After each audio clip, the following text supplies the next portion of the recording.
hired this beautiful lady from my father's business, and I loved her so much in the flesh. I said, this one is going to be my girlfriend, my wife.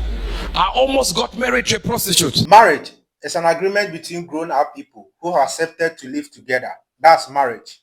The Bible has also spoken about marriage a lot. The Bible has made us understand that it's better to marry than to burn. So if you are thinking that you are burning, if you know within yourself that you are burning, all you have to do is to marry. Marriage makes you very responsible. I'm going to let you watch this video from Prophet Uebert. He was trying to let us understand that he nearly married a prostitute. He was bringing out this testimony because he was trying to let us understand that the power of God is within him. He was demonstrating the power of God and all those things, speaking in this video. So I want us to pay attention and listen to what Prophet Uebert is trying to let us understand about the prostitute thing. I hired this beautiful lady from across the road from my father's business, and I loved her so much in the flesh. I said, this one is going to be my girlfriend, my wife. You can keep your testimonies. I tell mine, because I know what you think. He's a man of God. Do you think he ever thought of these things?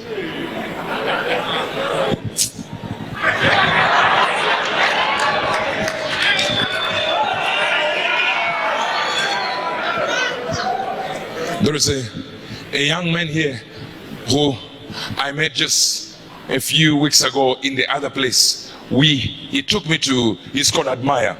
He took me to a Presbyterian church to go there and minister for the youth. He was Presbyterian. So I saw him in another church I was ministering. He's like, do you remember me? I said, I remember you. And my quote unquote, the lady that I was aspiring that she would be my girlfriend. No, I love you. It never happened. You know, when you were young, you just feel it should happen by. You just feel like you can sense it. We are already. You know that time when you start writing letters, I love you. Now, so I'm out there. I went to Presbyterian church. I had never ministered prophetically in public, and this guy gave me a chance. Who should I invite? That girl, of course. Let's go. I said, today, if I don't tell her, if this love is not going to work after she sees me do what I do, it's over. I would have failed. He gave me the chance to minister. I started praying for people, preaching the word, and people are shocked at the word. Then I started prophesying, and I could see the lady look like, oh my God, is this the guy that we played with from young age to here, who is growing like this, who is doing, oh my God, I did not know. You can tell when you have impressed the lady. Thank you, sir. Thank you, sir. Some people don't get it. She now starts telling others. You can tell she's trying to tell others that we actually from the same location. So I went to the second. Now I left my beautiful prophecies for the last hit, so that I can just mention mother's name, uncle's name, the grandmother who is dead name, this, the house. I left it so that I could just, finish it. The others are seeing the power of God. There was the power of God, but I was seeing my closing session. So I started going there. Everyone is like, yeah. They were shocked. I could tell they were shocked. So I said, sister, come here. In the realm of the spirit, I'm seeing a number like this one. Now I want to give a phone number. A phone number way back it was big story. I turn around, I look at the seat the woman was. She's no longer there. I'm about to give them my best prophecy. The girl I'm trying to embrace is gone. I said to the people, sing. I thought she was in the toilet, she would come back. So continue singing. I was not a preacher. I was just a man gifted. So protocol for ministry was not there. I didn't care. I loved God, but I didn't know what real love for God is. She did not come back. I said to my friend, you just touch this. I need to go. We went back. I was staying in Craigiver Court in the avenues here with my brother. And the lady was staying across the road. We come from the same place. And when I went to the other side, I said, when I got there, guess what? I came out of this car. I'm moving to Craigiver Court outside. I'm seeing girls, about 5 of them, carrying Bibles. We're talking about 5 a.m. here. They were there for extra biblical studies.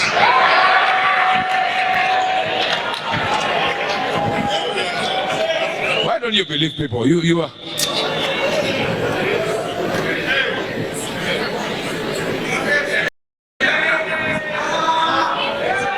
So I went to the other side, and you see, like a person who had never done it, I don't know how to approach a woman. What do I say? What do I say? I love you. What would it even mean? If they say no, what do I say? Women, you need to forgive these men. Some of them don't even know what to do. They know they can say I love you, but then what afterwards? See, some people are saying you are prophesying. These are men saying it. I went there. I realized, wait a minute, what is really taking place? When I got there, I said to this woman, I knocked on the door. As I was knocking, she answered it. She was like, whoa, wow, you never told me you do these things. I said, it's a small thing, it's just a small.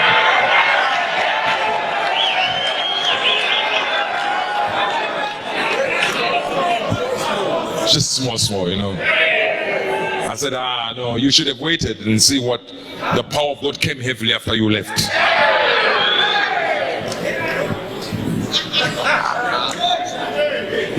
She's smiling from ear to ear like a Cheshire cat.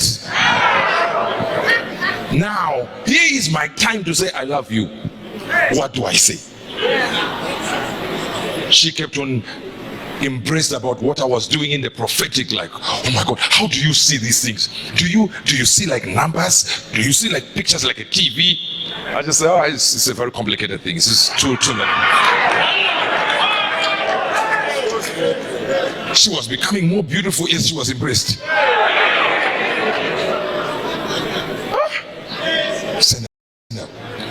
So she was like, oh my God, she's holding my hand. She's like, just hold my hand. Just hold my. I'm shaking right now. Women like shaking a lot. I'm shaking. Look at this. I'm shaking. I'm like, don't worry. It's the anointing.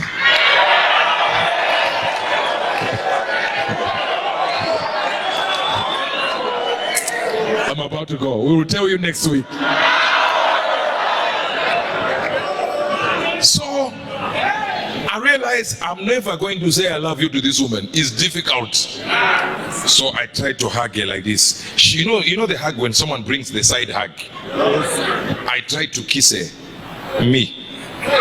She was like, you, with what was coming out of your mouth, you want to kiss me? You want God to kill me?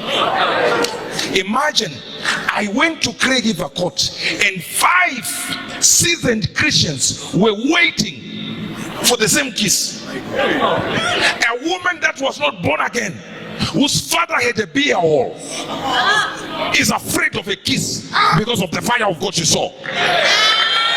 You are not hearing what I'm saying.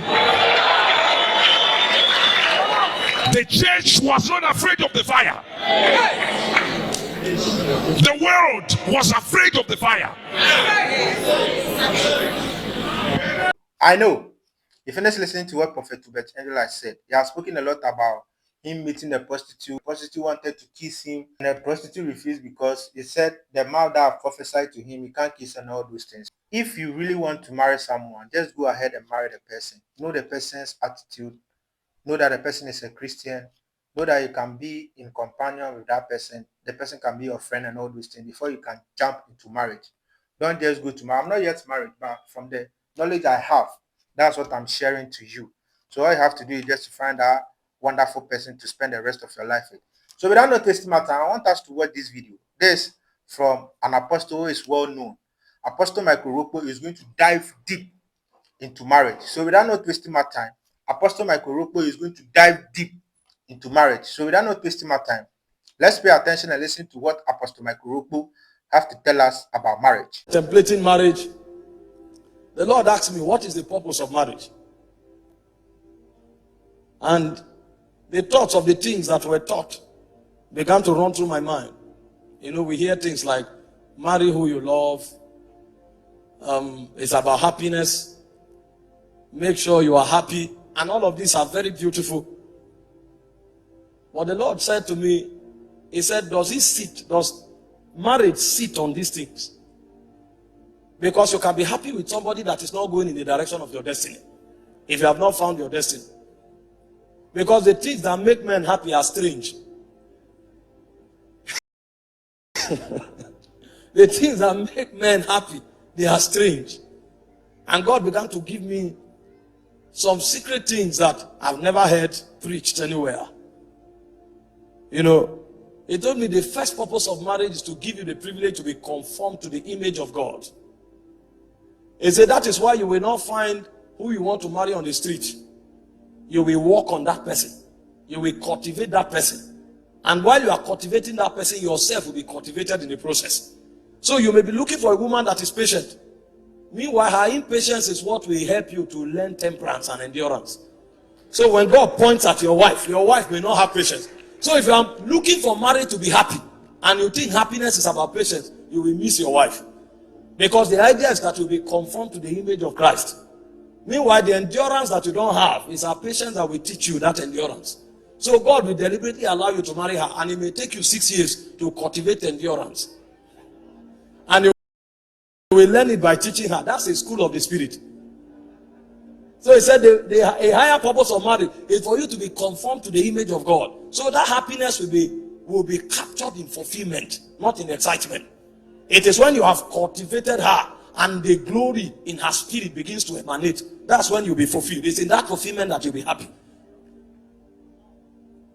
And I never saw it anywhere. So I began to, you know, I used to love tall and fair damsels. And my goal of happiness was to find a woman without blemish. When I went to pray, I gazed into the spirit and I contemplated a tall and elegant damsel, flawless in expression. He said, what I'm looking for is for you to be conformed to the image of God. So it changed my paradigm. So when the purpose of a thing is not known, the abuse is inevitable. He told me the second purpose of marriage is to preserve divine heritage. He said the reason you could trace Jesus back to Adam is because God trapped that divine order in a bloodline. So when men hide things, they hide them in a bank. But when God hides things, he hides it in men. So the choices of marriage is to help transfer eternal ordinations from one generation to another. So it is God's way of hiding dimensions of the spirit. So God will prefer you marry someone with a godly heritage than to marry a diva. Because God is trapping an ordination. And only in such vessels can eternal ordination be captured. I said, wow.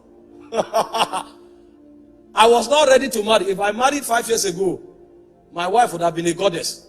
But my ministry would have ended. It would have ended by now. He said the third purpose of marriage is worship. He said because it is in finding your wife that you will learn how to bend your will. Because worship is not a good song. Worship is the ability to conform to the will of the Father. So it is it's not what I desire. It's what you desire. Not my will, but thine. And he said it's in marriage that you will discover that. I said, wow. So when the purpose of a thing is not known, the abuse is inevitable. He said the fourth purpose of marriage is so that you can learn the mystery of oneness. That's the mystery that holds the Godhead together. The Father, the Son, and the Spirit. The ability to live and become one. And that was why he said, for the woman, love is submission. And they say for the man, love is sacrifice. So everything the woman has, she relinquishes it. And it looks as if she's vulnerable. And then everything the man has, he commands the man to lavish it on the woman. So at the end of the day, nobody owns nothing. And as they grow on that corridor, a point comes, the woman is lost in the man and the man is lost in the woman. So the mystery of divinity can be manifested in their home. So when you step into their family become heaven on earth. Because God dwells there. You know, when you come on the altar, you can coordinate yourself. You can't do that with your wife. Your wife knows you. So when you are trying to act wise, they will say, this man is a hypocrite. I know. And when you look at the face of the woman, you can tell who that man is. When oneness is achieved, alignment is achieved. So that man, his communication frequency with his wife will become heightened. When he looks at that woman, he is saying much more than words can never articulate. That's a mystery. It's only in the Godhead that you find such mystery.